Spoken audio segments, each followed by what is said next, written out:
What if the game you're playing slowly bled into reality, and before you knew it, you weren't the hero, but the demon everyone feared?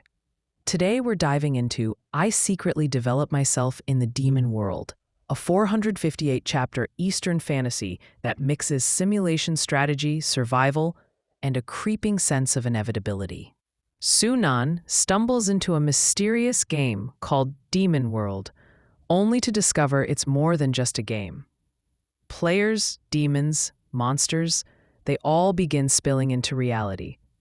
With danger on every side, Su Nan makes the smartest choice: stay low, stay cautious, and secretly develop his power until the day comes when he can no longer hide.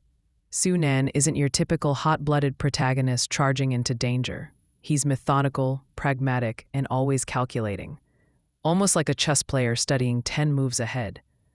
Allies and enemies alike are more like temporary pieces in his plan than long-term partners, which sets him apart from the collect subordinates and build a faction formula we usually see.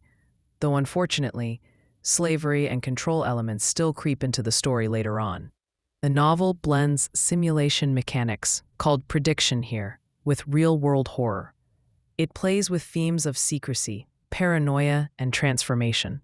What begins as survival eventually edges into the question: when you outgrow humanity, do you become its protector or its nightmare?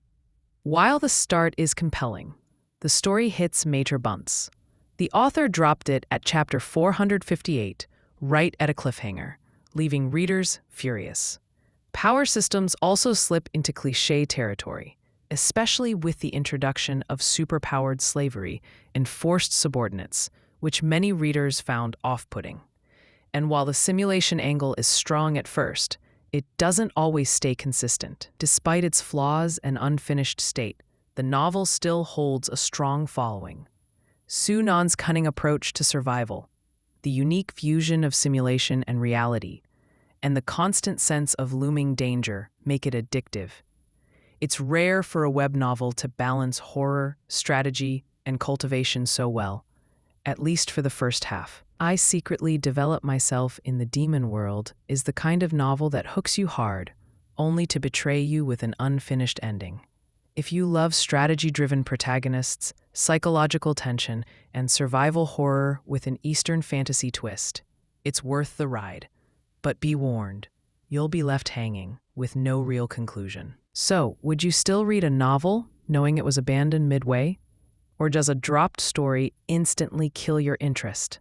Let me know what you think, and which unfinished web novel frustrated you the most.